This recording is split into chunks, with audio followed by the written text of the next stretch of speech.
स्वागत है दोस्तों आप सबका मेरे साथ फिर से।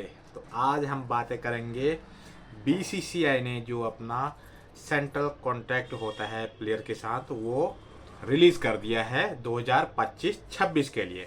उसके बारे में कौन कौन से प्लेयर किस कैटेगरी में गए हैं और किन क्रिकेटर्स का डिमोशन हुआ है, किन क्रिकेटर का प्रमोशन हुआ है, उसके बारे में। तो वीडियो पसंद आए तो सब्सक्राइब ज़रूर करना। तो दोस्तों बीसीसीआई हर साल अपना जो सेंट्रल कॉन्ट्रैक्ट है वो रिलीज करता है, क्योंकि प्लेयर्स के परफॉर्मेंस के बेस पर ये डिसाइड होता है कि कौन किस ग्रेड में जाएगा, ऊपर जाएगा या नीचे जाएगा। तो उसी के बिहाफ पे तो इस बार का इन्होंने रिलीज किया है। फिलहाल grade A, grade B and grade C हैं बीसीसीआई के लिस्ट में। इससे पहले तक ग्रेड ए प्लस भी होता था, इस बार ग्रेड ए प्लस हटा दिया है। तो मोटा मोटा पहले ये बता देता हूँ। ग्रेड ए में जो प्लेयर होता है उसको 5 करोड़ रुपए मिलते हैं सालाना।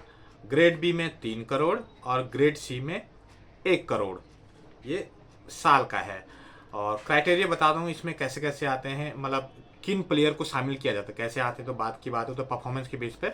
बट क्या क्राइटेरिया है इन ग्रेड को पाने के लिए, क्योंकि ऐसे तो रणजी में इतने सारे प्लेयर खेलते हैं, आईपीएल में खेलते हैं, वो सब भी आप कहोगे कि वो क्यों नहीं आते हैं। तो क्राइटेरिया ये है कि इनके लिए एटलीस्ट 3 टेस्ट या फिर 8 ओडीआईज या फिर 10 T20Is, ठीक है, इनमें से कोई भी एक क्राइटेरिया हो तो वो ये ग्रेड वाले के एलिजिबिलिटी में रेडी रहता है उसके लिए, मतलब वो क्वालिफाई करता है वो चीज़ें। अब वो अलग बात है कि बीसीसीआई को सेलेक्ट करे ना करे, वो अलग चीज़ है, बट एटलीस्ट इतना ये चीज़ होनी चाहिए इनमें से एक कोई भी। सारे हों तो बहुत अच्छी बात, बट एटलीस्ट एक होनी चाहिए, या 3 टेस्ट या 8 ओडीआईज या फिर 10 T20Is। तो ये था, इसके बिहाफ पे ही फिर वो बीसीसीआई सेलेक्ट करती है या बीसीसीआई डिमोशन करती है प्लेयर्स का। और बाकी जो जिस तरीके से पार्टिसिपेट करता है, मतलब मल्टी फॉर्म खेलता है, तो उस हिसाब से उसका ग्रेड दिया जाता है। तो ये था। और सबसे शॉकिंग वाली बात जो इस बार है, जो कि नॉर्मली अगर लॉजिकली देखा जाए तो वो डिमोशन होना ही था, बट एक फैन का प्यार देखें तो फिर वो सुन के थोड़ा अजीब सा लगता है। और वो ये कि रोहित शर्मा एंड विराट कोहली, उन दोनों का पहली बार डिमोशन हुआ है।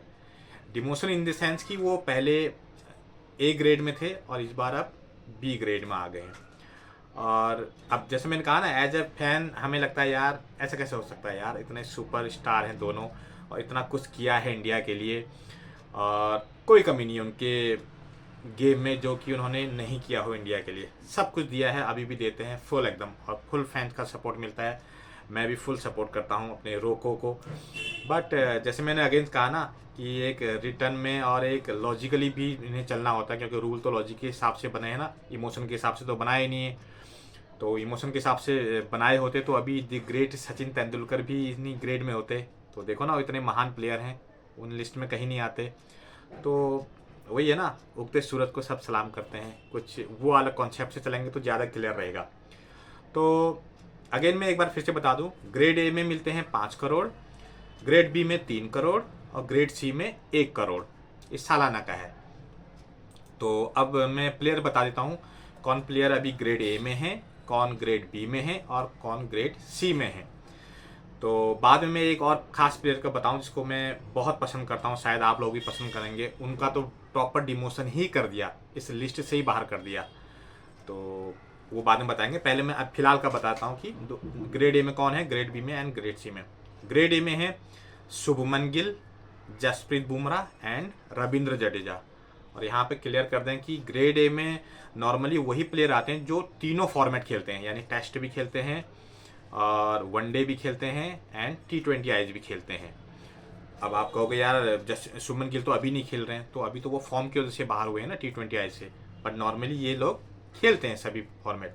रविंद्र जडेजा ने अभी संन्यास नहीं लिया, इसलिए शायद वो यहाँ है, नहीं तो उनका भी डिमोशन हो जाता है।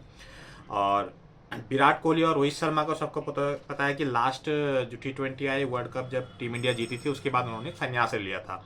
वो सिर्फ अब ODIs खेलते हैं, टेस्ट का तो ऑलरेडी पहले से ही वो रिटायर कर चुके हैं बीच में। तो ये 3 प्लेयर हैं ग्रेड ए में जिनको कि सालाना 7 करोड़ रुपए मिलेंगे।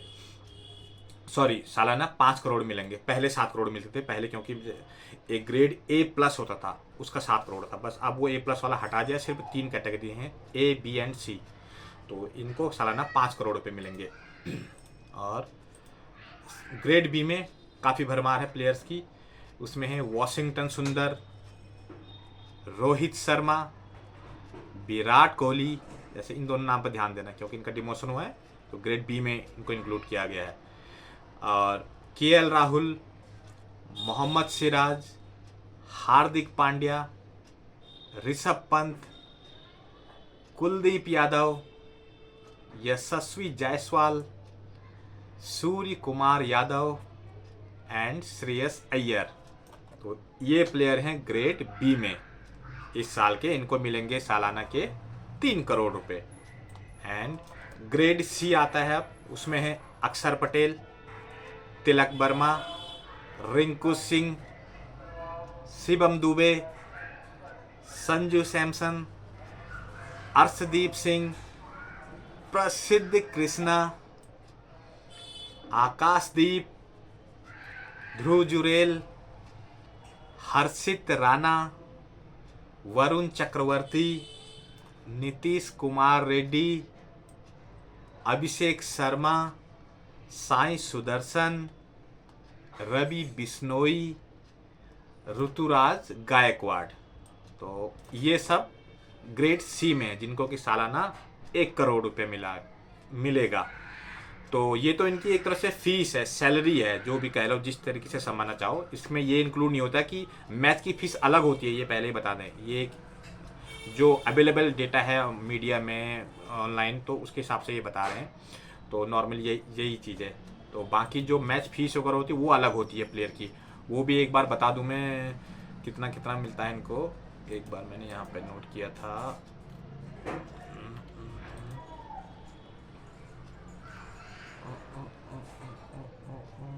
हाँ, तो मैच फीस का अलग मिलता है इनको, यानी जो मैच खेलते हैं प्लेयर, टेस्ट, ओडीआई और T20 है, पर मैच का अलग फीस होती है। उसका सेंट्रल कॉन्ट्रैक्ट से मतलब नहीं है, वो अलग है।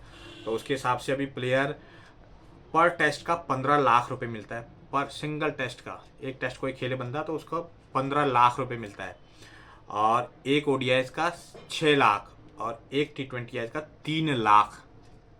ये सेंट्रल कॉन्ट्रैक्ट से अलग है, ठीक है। ये प्लेयर का होता है। अब लगा लो कि जिस हिसाब से बंदा पार्टिसिपेट करता है उस हिसाब से कमाता है। बाकी आईपीएल की फीस अलग है, फ्रेंचाइजी जो पैसा लगाते हैं, मतलब जो क्रिकेटर के ऐड आते हैं उनके हिसाब से जो उनको मिलता है वो अलग चीज़ है। और बाकी आना जाना तो सबको पता है वो बीसीसीआई की तरफ से ही होता है। तो ये है। बाकी एक जो चौंकाने वाली बात है उससे सब चौंक गए हैं, और मतलब अजीब सा क्या डिसीजन है वो तो बीसीसीआई जाने। बट मोहम्मद शमी, कहाँ हम एज ए क्रिकेट फैन उम्मीद कर रहे थे कि मोहम्मद शमी की वापसी होगी, बट यहाँ तो उनको इन ग्रेड से ही बाहर कर दिया। मतलब पूरी लिस्ट से, ए बी सी तीनों लिस्ट से बाहर कर दिया मोहम्मद शमी को। कि इतने धुरंधर बॉलर हैं यार, सबको पता है उनकी क्या काबिलियत है, क्या क्वालिटी है, क्या स्किल्स है, और क्या उन्होंने लास्ट अपने जब तक इंडिया के लिए खेले हैं तब तक क्या किया है। जबरदस्त, सबका दिल जीता है। बट पता नहीं क्या चल रहा है उनके बीच का, ये तो बीसीसीआई जाने या मोहम्मद शमी जाने। बट इस लिस्ट से बाहर होने का मतलब यह है कि कहीं ना कहीं उनके लिए फ़िलहाल टीम इंडिया के दरवाजे बंद कर चुका है बीसीसीआई। अब आगे क्या होता है वो तो मोहम्मद शमी की किस्मत।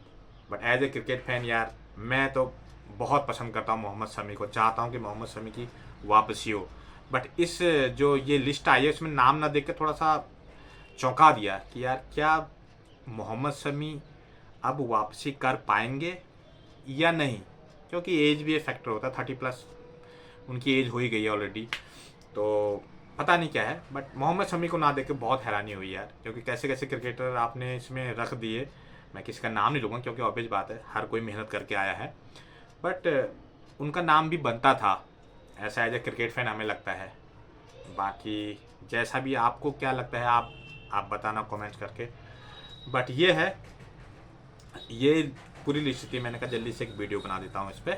तो दोस्तों अगर आपको पसंद आए तो ज़रूर सब्सक्राइब करना और कमेंट्स करना कि क्या ये ग्रेड में जो प्लेयर जहाँ हैं वो सही है या किसी का ग्रेड ऊपर नीचे होना चाहिए।